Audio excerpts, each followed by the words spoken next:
Assalamualaikum warahmatullahi wabarakatuh. Perkenalkan, saya dari kelompok 1 atas nama Siti Sotun Hasanah Mudai NPM 1522011021. Di sini saya akan mereview hasil resum materi saya. Pemurnian dan pembaharuan di dunia muslim.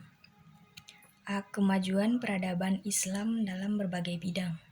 Peradaban Islam adalah bagian-bagian dari kebudayaan Islam yang meliputi berbagai aspek seperti moral, kesenian, dan ilmu pengetahuan, serta meliputi juga kebudayaan yang memiliki sistem teknologi, seni bangunan, seni rupa, sistem kenegaraan, dan ilmu pengetahuan yang luas. Dengan kata lain, peradaban Islam bagian dari kebudayaan yang bertujuan untuk memudahkan dan mensejahterakan hidup di dunia dan di akhirat.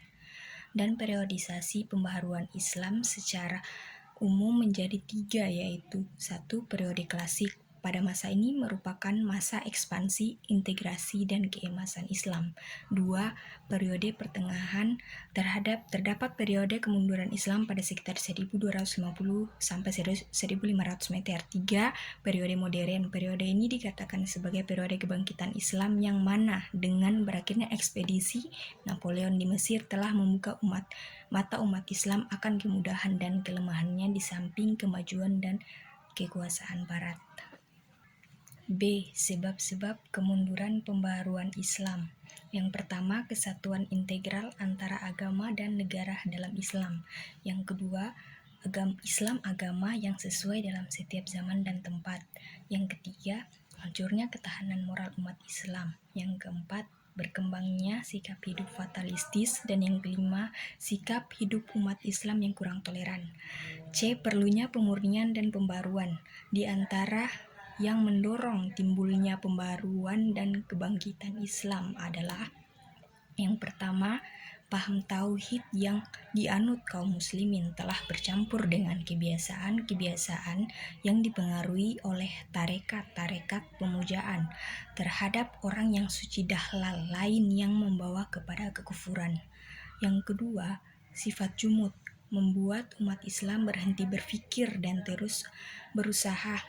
Umat Islam maju di zaman klasik karena mereka mementingkan ilmu pengetahuan.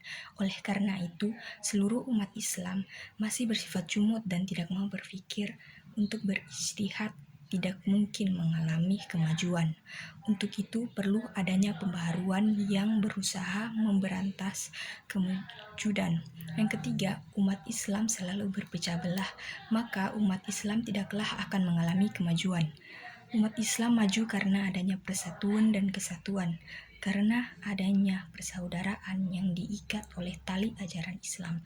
Maka untuk mempersatukan kembali umat Islam, bangkitlah suatu gerakan pembaharuan. D. Tokoh-tokoh pembaharuan dalam dunia Islam. 1.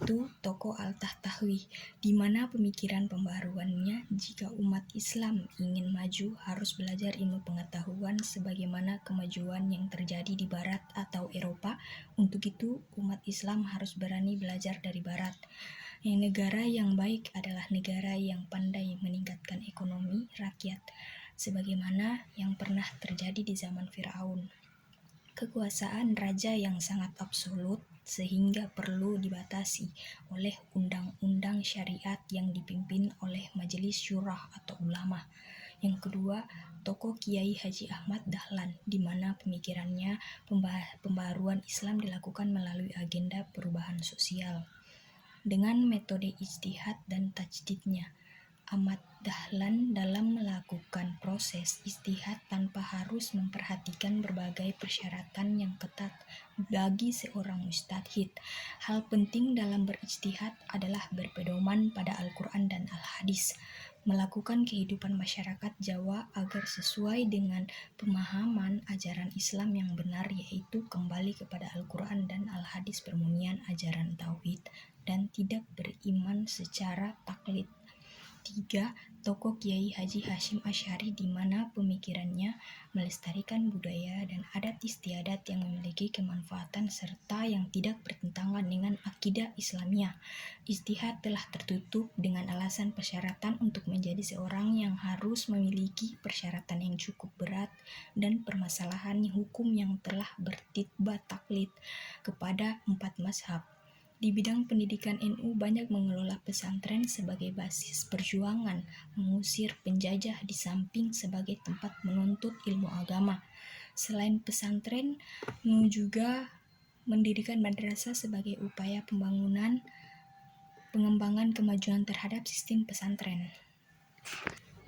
Surah Al-Imran ayat 104 yang berbunyi, wal takum minkum ummatun yad'una ilal khairi wa ya'muruna bil ma'rufi wa yanhauna 'anil munkar wa ulaika humul muflihun.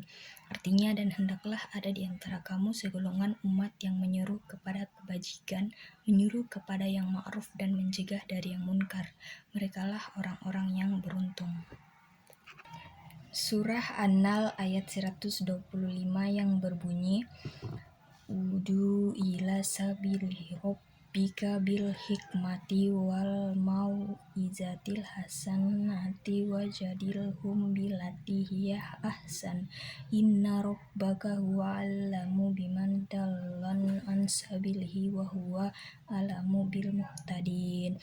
Yang artinya, serulah manusia kepada Tuhanmu dengan hikmah dan pelajaran yang baik, dan bantalah mereka dengan cara yang baik.